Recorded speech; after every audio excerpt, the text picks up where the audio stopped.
Shalom, this is Yawanathan with the Men of Valor Camp. I'm going to give all praises due to Yahweh Bashem Yahweh Shai, double honors to the elders and the elect that's striving for this, so that we can get up out of here. I don't have a lot, but we all know that it's a lot of prophetic things going on currently, whether it be the plagues like the COVID-19, the sedition amongst men, just a lot going on right now in the world. I have a scripture here. It's Job chapter 20. It's pretty much, from what it looks like, it's gravitating towards Esau. So Job chapter 20. Then answered Zophar the Naamathite and said, Therefore do my thoughts cause me to answer, and for this I make haste. I have heard the check of my reproach, and the spirit of my understanding causes me to answer. Knowest thou not of this old, since this man was placed upon earth, that the triumphing of the wicked is short? So that this is where it starts. The triumphing of the wicked is short, and the joy of the hypocrite is just for a moment. So their triumph, their glory, whatever they got popping is short. It's only for a moment. It may seem like an eternity to us, but remember, 1,000 years is a day. 1,000 years to us is a day to the Most High. So with that said, just consider that right there. Now it says, though his excellency mount up to the heavens, and his head reached unto the clouds, yet he shall perish forever like his own dung. So when this is all said and done, after their slavery, the Edomites are going to be no longer. And his head reached into the clouds, yet he perished forever like his own dung. They which shall seen him shall say, Where is he? Because he shall be gone. He shall fly away as a dream, and shall not be found. Yea, he shall be chased away as the vision of the night. The eye which also which saw him shall see him no more, neither shall his place any more be him. His children shall seek to please the poor, and his hand shall restore their goods. So this is kind of where we're at right now, where you see all these white people marching, doing all this Black Lives Matter stuff and all that. His children shall seek to please the poor, and their hand shall restore their goods. So they're trying to do the right thing, so to speak.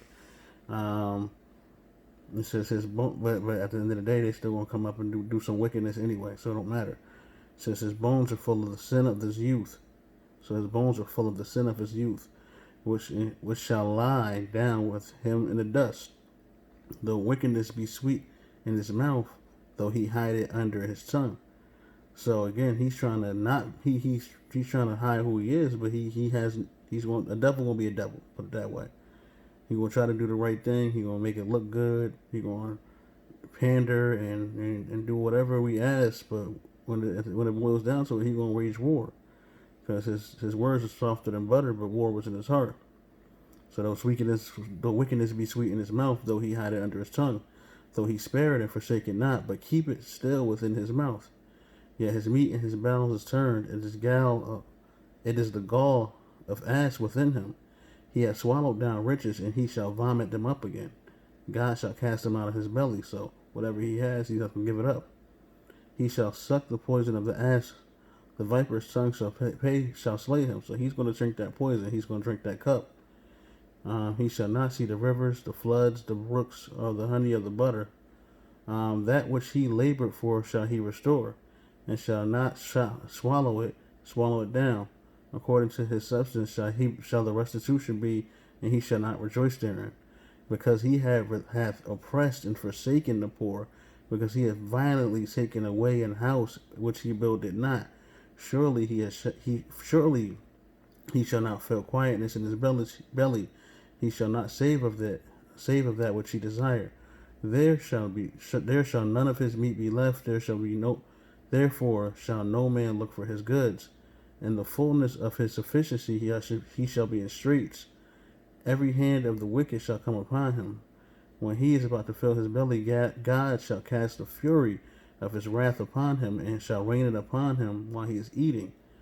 He shall flee from the iron weapon, and the bow of the steel, and that's talking about the elite, shall strike through him. But the iron weapon is the missiles. It is drawn and cometh out the body, yea, the glittering sword coming out the gall of terrors upon him. All darkness shall be hid in his secret places, and fire not blown shall consume him. It shall go. It shall go with him that is left in his tabernacle. The heaven shall reveal his iniquity, and the earth shall rise up against him. The increase of his house shall depart, and his goods shall flow away in the day of his wrath. This is the portion of a wicked man from God, and the heritage appointed unto him by God. So when it boils down to it, Esau is a wicked man, and he's going to see that fate. He's going to see that destruction, and that's his reward for all the wickedness that he sowed.